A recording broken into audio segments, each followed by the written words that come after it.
Stephen, not an easy place to come. That feel like a big win. Felt like a good win.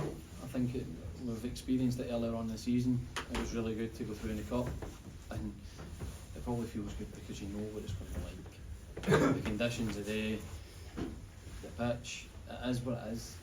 You need to play a different way. We done it. The good point was we get a goal in the first half. That means we can then dictate how we want to set up, how we want to play the game. But on the AstroTurf pitches, the games are, every game is close because you know both teams are going to get a chance, whether it be the bounce of the ball, the sort of slip, whatever.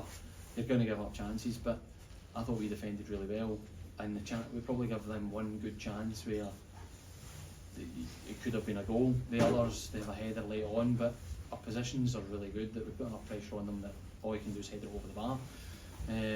So it's a good win because of that, and the defensive display was really good. 4 league wins in the spin up to third now. Are you feeling really positive about how things are going at the moment? Oh, definitely. The 4 wins is good. I know 3 consecutive in 2 years, this is 5 years and all, but if I'm honest, for a club like Hearts and a few other clubs will say the same, that it should be normal that you can go on a run like that. It shouldn't take 5 years. But it's 3 points, it keeps us ticking over. The run of games is good, but the way we're dealing with each game has been brilliant. The run of 4, every game's been different, what we've needed to get the win. So really good, and we're, at the end there you've got Cammy Devlin who's got an injury, struggling to move, no thinking twice about putting his body in the line when he needs to. So credit to the whole squad, it's a group that's really together. How did you analyse Tagala's performance off the bench? Seemed positive introduction. Good. I've said it in previous interviews that he is building up. He's getting there. He's in a few stop-start kind of introduction to Hearts, but today's what you see. He's a natural forward thinker.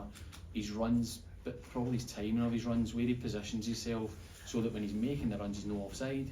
He's good at using his body, and he'll score goals. He's a good finisher, so happy with that. But that's why we bring him on with half an hour to go. We're not thinking twice if we're putting him in when the time's right. And again, the surface, the way the game was going, it suited that the space was in behind Kilmarnock as the game developed. You mentioned the defensive display. Does it show how far the team have grown defensively? That came here and dealt with lots of crosses, a lot of long throws, a lot of corners. But we've done that all season, and it was one of the areas that in the summer we spoke about that needed address because it was shocking. So everybody's bought into it. We've made some small changes, and they've had a big impact. But it's not just the defenders, the midfielders' positions to pick up second balls or to make the challenge on the second ball, or our forwards' positioning when they need to hold the upper link to play. It all blends into one. So there's loads of positives from loads of aspects of our team at the moment that's good, which is good to have going into a busy month.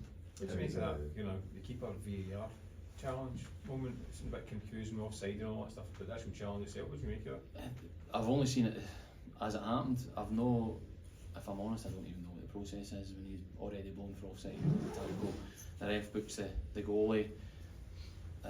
That for me is what it is. I'm not sure. I thought VAR was decent today. I didn't think there was anything that you're questioning.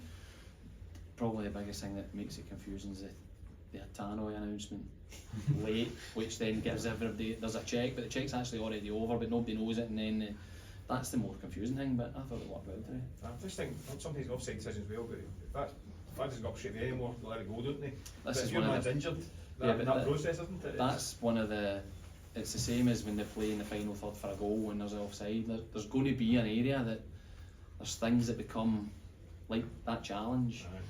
So do we want to stop the game? And then if he's onside and you don't get the goal, there's got to be an area that there's things slip through the net. But on the whole, I was pleased with that. How's Boyce?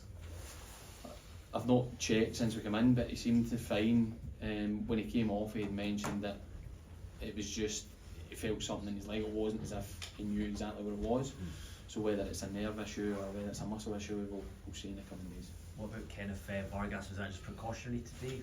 Not on Friday. He lost track of days. Friday, I think he rolled his ankle, but it wasn't. It's not too serious, so he was close. But I think with our personnel and the strength of our squad, we didn't need to risk them. Thanks,